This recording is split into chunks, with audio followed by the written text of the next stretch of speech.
Hey, what's going on, guys? Today, in this comic book workshop tutorial, I'm going to be showing you some things I'm learning from this guy, Dan Mora. And these are some things that I'm applying to my own comic as I'm figuring out how I want to do my comics, which there is a free one that you can check out in the link in the description box below. My comic's called the Philip K. Dick Files. So, but let's go ahead and let's jump into it. Um, the first thing it is that I notice is I really like this. I really like this shot right here. I like the fact that he can draw cars, right? I mean, I'm sure he's probably looking at reference for something like this, but the fact that he can draw cars as well as people and the level of finish he's able to give these is really impressive. And I think it's the hallmark of somebody who takes their craft very seriously is that they don't get scared off by the idea of learning something new. And so that's one of the first things it is that I noticed when I looked at this piece is that it's the detail and the forward sense of movement is very strong, right? And part of the reason he's able to create that is obviously because of these lines that are going back like this, right? And then you have this straight line that basically intersects with this car here, right?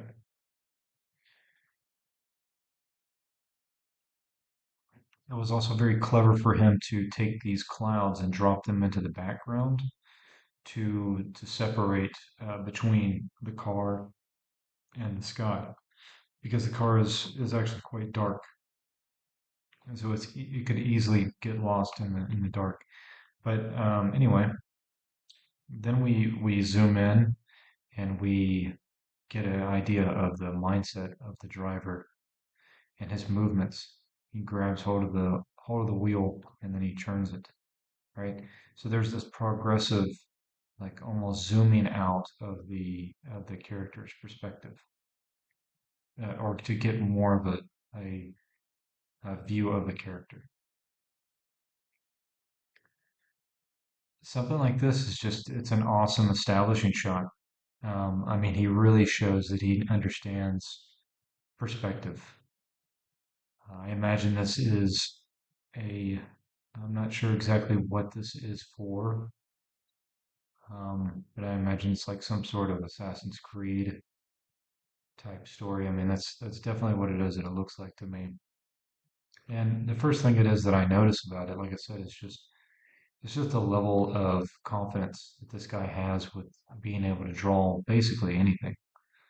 And there's so much design elements that goes into all of this whenever you're drawing something like this. You know, he most definitely went and researched all of this architecture, which would be obviously the smart thing to do. But the other thing it is that he did is that he pays real close attention to the way that he designs all the shapes in his environment, right? So, you know, you look at something like this, which I'm tracing out right here, and we see that it's in perspective.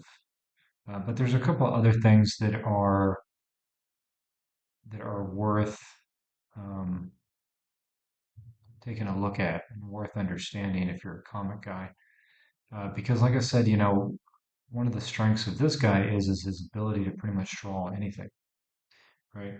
And so when I look at this without the actual image, this is very representative of the other drawings that are on this page in the sense that it's very strongly designed. Even if I just take this very simple little line drawing of this, you feel the perspective is correct even without seeing other objects here.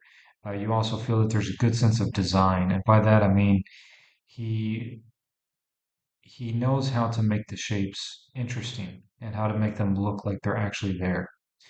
Now, one of the other things that is worth mentioning, and this is something it is that you see in every facet of design, but you have this play off of big, medium, and small, right? So you have this big shape, which is this brick. And then you have this other medium-sized shape, which is this. And then you have these smaller shapes. But then you also have these shapes on the stone cobble itself, right? And often I think we have this tendency that if you know if you're a beginning artist, you might do something like this, right? And it might all feel very much the same, right?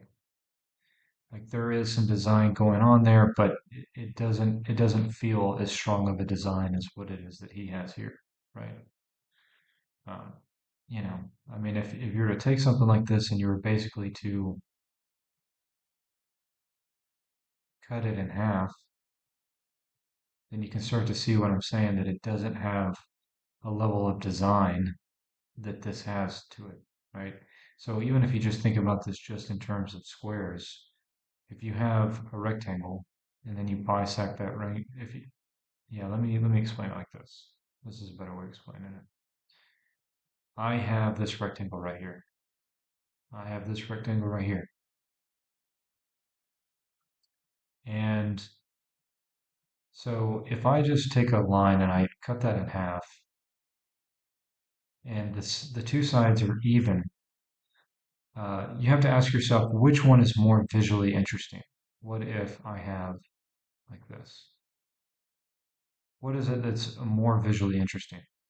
This one is. With just one line, this has been shown to be more interesting, right? And then what if I started to put detail up here, right?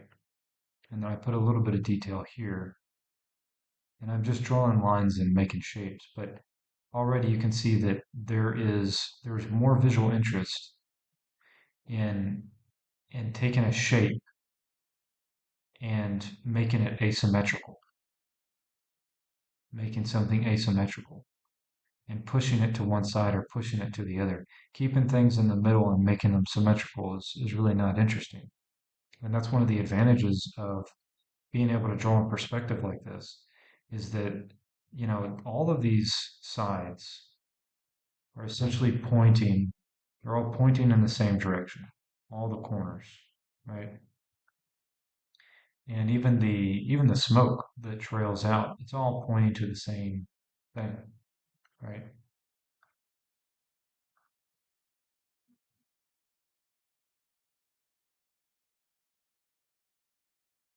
It's all pointing to this sunset and really over the landscape here, really, of this city, because this is like an establishing shot. But it's interesting to see how much design you can get out of a scene like this if you understand perspective, right? And then, of course, we have the sequentials here where we have like a zoom in on one particular house. I really like the atmospheric that they were able to create with this. And we see that there's these notes, pieces of paper flowing through the air. It looks like they're coming from this building. And then they seem to be coming from somewhere and going through here. And notice that the way that they moves like this, and then it takes us right to the woman. Right. So there's a definite flow there. The other thing it is that we can learn from Dan is just that he's a total badass when it comes to the gesture form of the body. I mean, you can really tell that he has really mastered drawing because you can see these really good perspective shots he's got here.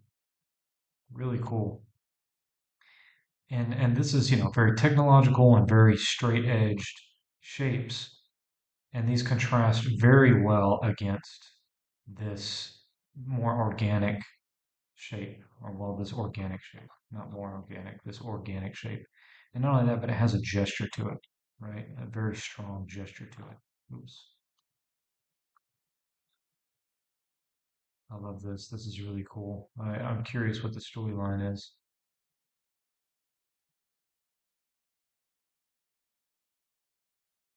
Yeah. But even the way he composes the shots, the way that he draws out the panels and whatnot, it's really, really well done. I mean, you've got kind of a Dutch tilt here with these two characters. This is kind of a good example. So when I look at a lot of these comic guys, I think about like, how are they solving the problems that they need to solve? And how can I basically take from what they did and apply it to my own? And from my perspective, when I see this shot, I see that we have an over the shoulder shot, which is very typical in comics. And then we kind of have this kind of hero shot here, which is also very typical in comics. But what makes it interesting is this hero shot is used for a character that's very creepy, right? Whereas the over the shoulder here, instead of literally being over her shoulder, we get a little bit more perspective because her arm is kind of thrown back towards the camera.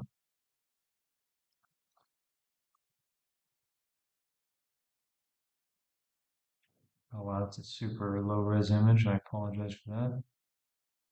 Okay, I think this is still his. Yeah, this is something I'm trying to figure out as well is how these guys do these amazing ink illustrations. I'm figuring it out and just experimenting with what it is that I have. But the level of detail that these guys are able to execute, and at the same time keeping it clean without it letting having a bunch of smudges and that sort of thing. Um, it's really impressive stuff. Right? And again, he has that strong understanding and perspective. That's what makes it interesting to look at.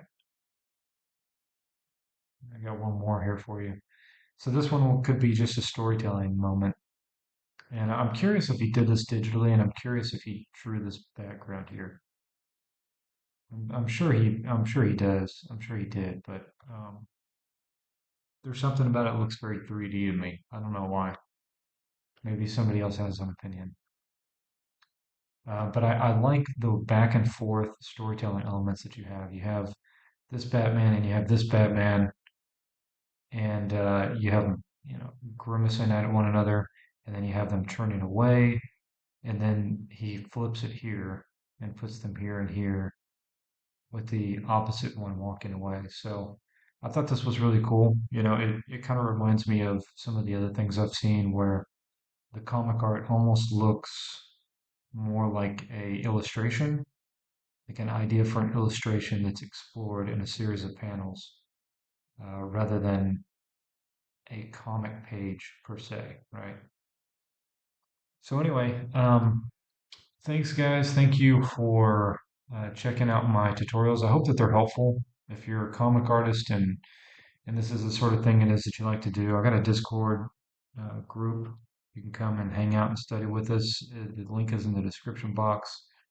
If you'd like to support what I do on this channel and see some of my comic stuff as I complete it, I'll have a Patreon that's there as well as like my website. You can check out all my work. But yeah, guys, let me know if there's another artist it is that you would like me to look at next, and I'll definitely take a look at them. Thank you. Take care.